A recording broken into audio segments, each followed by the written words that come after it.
Hi, good morning, guys. Thank you so much for watching my previous video and leaving some comments and liking the video. I saw there were some comments about whether or not I made any claims or contacted FTX myself with regards to me receiving an email.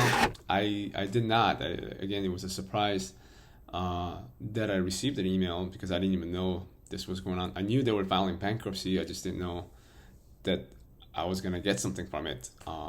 But according to the email itself and some of the things that I found out online is that I guess FTX filed a petition or filed bankruptcy for Chapter 11, and as part of the filing, as of March 14th and 15th, they had to list the amount of assets and liabilities that they had, and of course their liability meaning the assets that I have, right? My assets are a liability to them because they have to give it back to me once I decide to, cash out or whatever.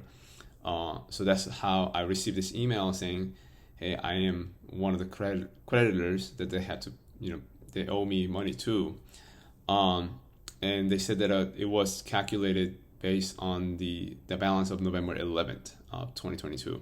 And so if you have had some sort of a balance with FTX, or if they, you had money with them, you should have received an email, I guess, kind of like I did. Again, I just don't recall doing anything from my end to cause this to trigger. However, I did find online a couple of places. It looks like there's actually a whole thing about the Chapter 11 case and a lot of information on that, on the bankruptcy. There was actually a page in there to say, hey, if you have any questions, like an FAQ, you can go to the, there's an official, apparently a Twitter page, FTX _ committee. It's FTX _ COMMITTEE. I will make sure to put that in the description below. But there's a Twitter page on there which talks about a lot of different things. And there was one tweet that they made a couple of days ago, basically states that on March 14th, 15th, FTX files schedules of assets and liabilities, blah, blah, blah, blah, which then includes information regarding the assets and liabilities of FTX and its affiliated debtors and the bankruptcy filing. Okay, this is what I said. There was another one that says, if you believe you should be identified as a customer owed amounts by FTX, which I guess a lot of you guys are, but do not receive a customer code via email by March 31st, please contact FTX info at ra.kroll.com. So that's an email. It looks like you guys can send an email to saying, hey, I'm one of the customers, but I did not receive a customer code. But they're saying give them until March 31st before they contact. So I guess you could do that. Again, I will put that email address in the link as well, so you can send an email to. One thing I also want to point out is that I don't work for the FTX. I don't work for this company called Crow. I never even heard of them until yesterday, really. But it seems like they're like the background checking company or a security company. So they do a lot of consulting and this sort of things. I don't know what their relations and how they are involved with this whole bankruptcy and what they're doing. Maybe they're just part of the big company that kind of handles this type of things. I just don't know. But it seems like they're, pretty well involved with this whole thing.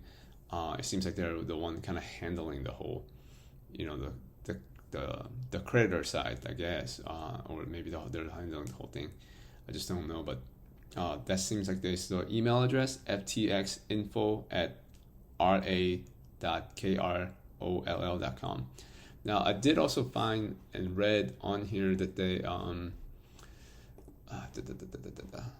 me see. It says that, of course, there is no official deadline set by the court. Pretty soon they will actually have an electronic format where we can actually enter the information. Now, I read some of the comments on the video saying that they received an email with the amounts included. I didn't get any amounts included, so I'm not sure what the differences are. But regardless of it, they're saying there will be electronic form that we can actually submit with the instructions on how to do that and stuff like that, which none of that is currently available on their website.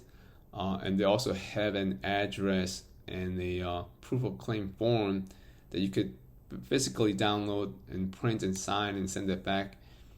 They won't take it as an electronic copy or the fax, but they say physically send it in currently if you would like, before they come up with the actual official online form. However, I based on what they're saying, based on what I can read, it seems like pretty soon they will be able to come up with that. They also said that if you want to get a proof of copy that they actually received it, send it in like a return form, postpaid envelope, and things like that, return address and all of that. But I just don't know if that's kind of necessary to do that just yet.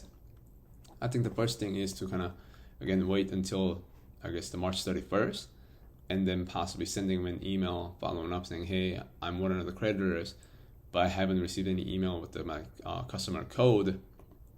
And then they'll probably respond with how to do it and, what to do and how to set it up and all that. And then if that's still not the case and you still don't get it, maybe you can send a proof of claim, stuff like that. There's an address on here for Brooklyn, New York, and things like that. Again, I'll post all this address on here, the information and all that. Hope this helps. I think that was the biggest question from some people, is that it sounded like they had some balance, they had some money in it, but for some reason or another they did not get an email from these guys, or some people actually might have deleted it or closed it out. So I will post this link to this email and the FTX Twitter and this website and all of that. Hope this helps. Thank you.